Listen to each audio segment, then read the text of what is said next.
They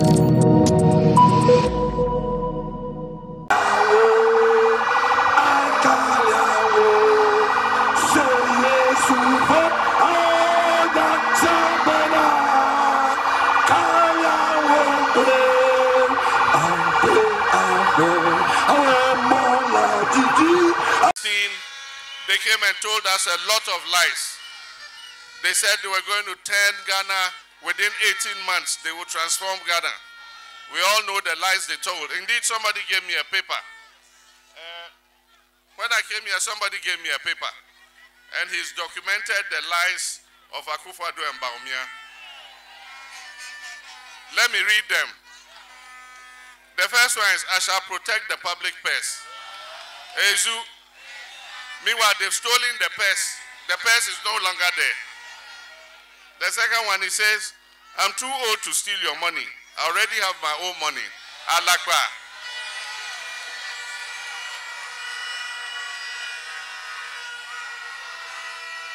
Ezu. The next one says, Yeti Sikaso unso come the end. Ezu. We are more hungry today than in 2016.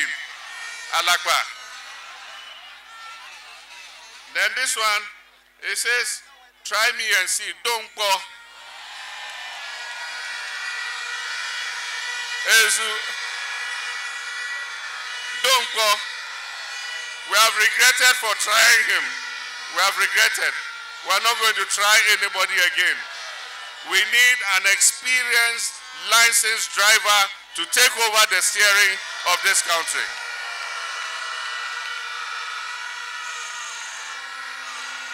Ezu. The next one says, I'm not corrupt and I'll never be corrupt. Alakwa. The next one says, the money is here. We can develop Ghana without borrowing. Alakwa. They have borrowed more than any government in the history of Ghana. The next one, it says, I will transform Ghana within 18 months. Alakwa Towo.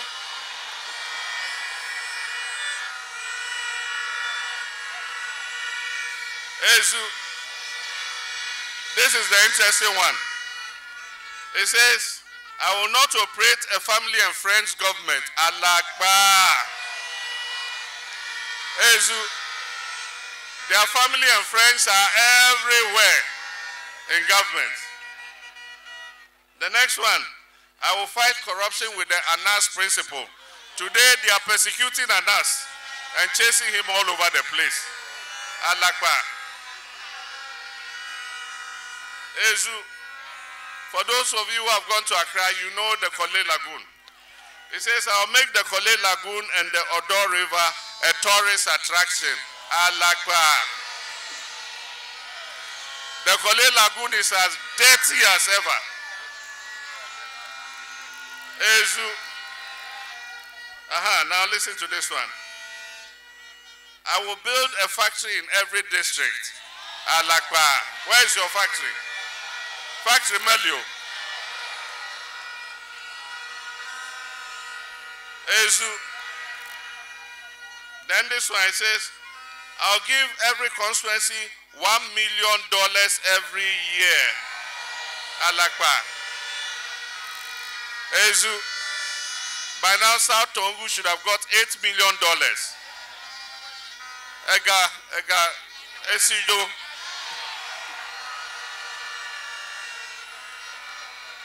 Ezu. This is the interesting one. I have arrested the dollar and given the key to the IGP. Alakwa.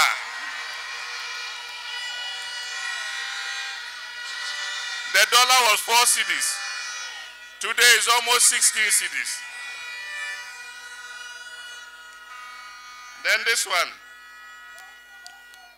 The increase in fuel prices will be a thing of the past. Alakwa. 1 gallon of petrol was 14 cedis. Today, 1 liter is 14 cedis. 1 gallon is almost 70 cedis. Alakwa. Ezu. I will make Accra the cleanest city in the whole of Africa. Allah Akbar. Accra is now dirtier than ever before. Ezu. And this one, I'll build 350 new secondary schools. Allah Akbar.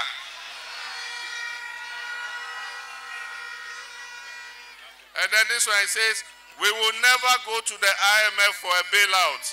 Allah Akbar. Right in the middle of IMF. They are there. Ezu. And so, they will come again with new promises. But our people say first fool is not a fool. Second fool, but third fool is a big fool. And we know that Ghanaians are not fools. And so they will not deceive us a third time. Ezu, every day we're having to make choices in our lives. But if you make the wrong choice, you will suffer the consequences for it. Ezu. And so we're going to vote on 7th December.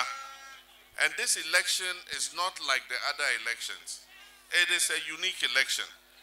It is a coalition of the Ghanaian people who want to take their country back from the people who are involved in state capture, for the people who are involved in corruption, from the people who are stealing our resources.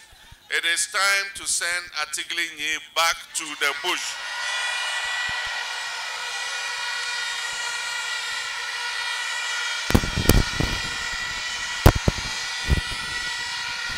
Democracy is about progress and prosperity. Democracy is like a baton race. Everybody runs his segment of the race and hands the baton to the next person so that society continues to progress. We don't want to go backwards. And so everybody must run forward and hand over the baton. It happened. Rawlings ran his segment of the race and handed over to Kufuor. Kufuor ran his part of the race, handed over to Atta Mills. Atta Mills ran his part of the race and handed over to Mahama.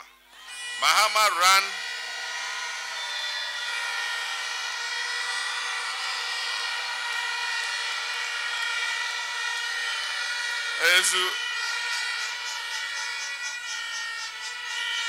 Mahama ran his part of the race and gave the baton to Nana Akufo-Addo and Bawumia. Instead of running forward with the baton, they started running back.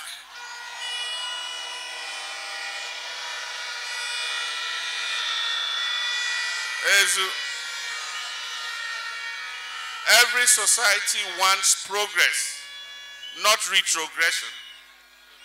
Everyone wants to move forward, not backwards. Ghana must go forward and not backwards.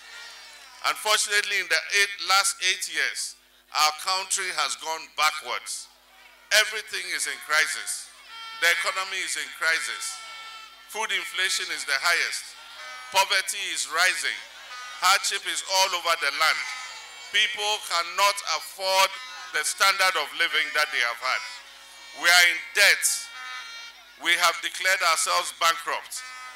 All of us owe 20,000 cedis, every Ghanaian. If we share the debt amongst everybody, all of us here, all of you, including my toll booth girls, all of you owe 20,000 cedis.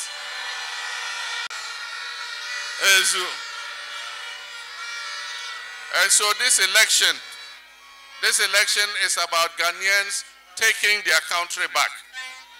Taking their country back from the looters.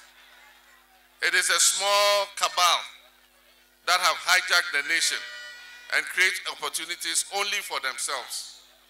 But when Kwame Nkrumah founded this country, he founded it so that all of us will enjoy the opportunities of Ghana.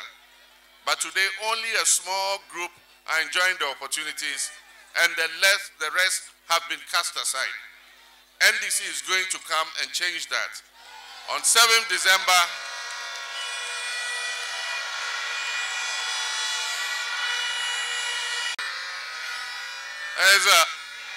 I can assure you that come 7th December 2024, We will cast our votes, and I'm confident, by the grace of God, inshallah, that NDC will win the election of 2024.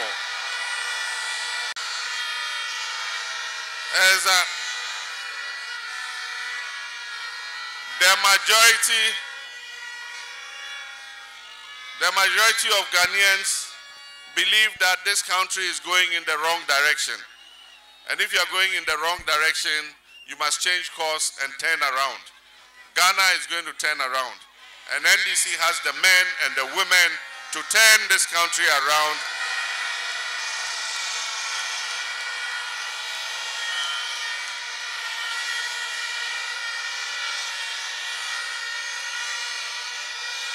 NDC has the men and women to turn this country around and put it back on track.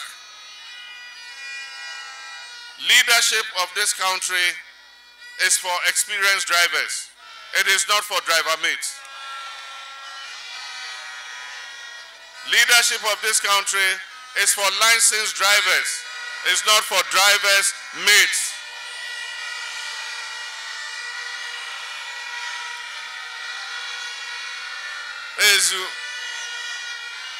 And we are about to make history in Ghana.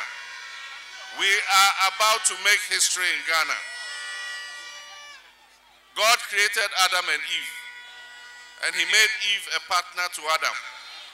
It means wherever we go, our women are coming with us. Women have achieved a lot in this country. They control trade and agriculture and commerce. If you go to all the markets in this country, women dominate. There are many professions that women dominate. Nursing, teaching, there are a lot of female teachers. We have had women ministers, women chief justices, women director of prisons, and any other position you can consider, women have occupied before. The only two positions that a woman has never occupied is the position of vice president and president. But my brothers and sisters, we are about to make history in this country. On 7th December, for the first time in history, a woman is going to be elected as the Vice President of the Republic of Ghana.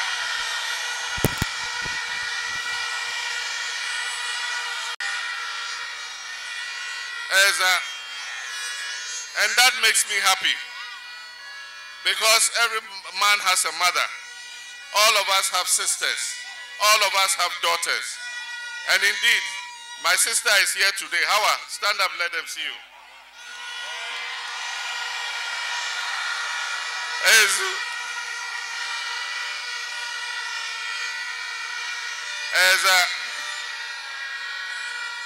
That's my younger sister, Hawa Mahama. Our mother comes from Denu, so you know the connection.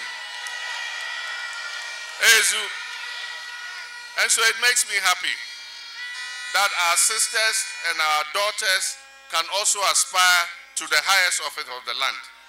And after they shattered that glass ceiling of becoming Vice President of the Republic of Ghana, I can predict that one day a woman will become President of the Republic of Ghana.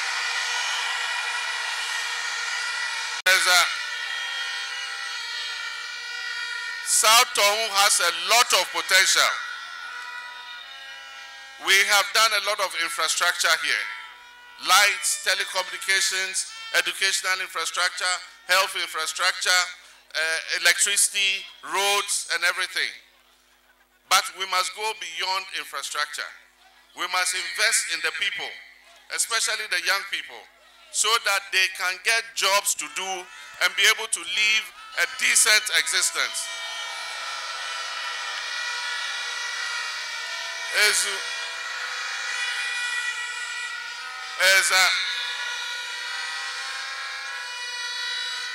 South Tongu has potential in the tourism sector. Beautiful Southern Volta River. It can do for a lot of water sports, a lot of resorts, so that visitors can come and spend in the South Tongu economy. We also have a lot of agric potential. We can produce pepper, we can produce cassava, we can produce okra. We can process these for export and for domestic consumption. So the next NDC government is going to invest in you, the young people, so that you can set up your own businesses. You can buy okra and process it nicely for the market and for export. Ezu, we can take advantage of the plenty water here, provide irrigation. Those who want to do agriculture can go and do farming all the year round, 24-hour economy.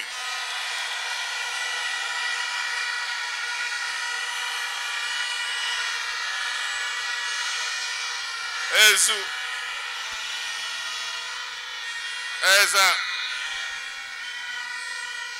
we need more security personnel to be able to do the 24-hour economy. We need at least 25,000 more police officers. We are not going to hide and do secret recruitment. We are going to decentralize the recruitment. And so we will come to your area, your region, and we'll give all of you the opportunity to be able to recruit into the security services.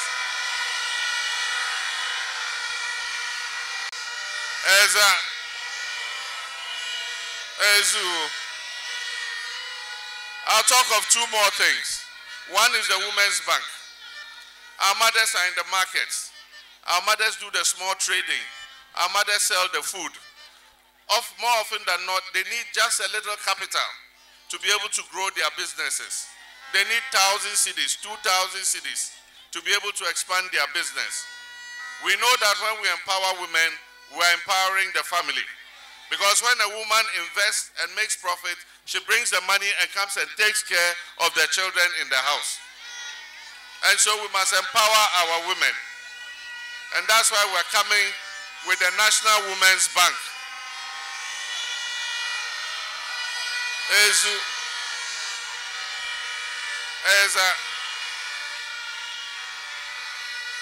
So that our women can save their small money in the bank. And when they need a loan of 1,000 cedis, 2,000 cedis, they will go to the bank. The bank will give them a loan at low interest rates, and they will pay it small until they finish paying the loan.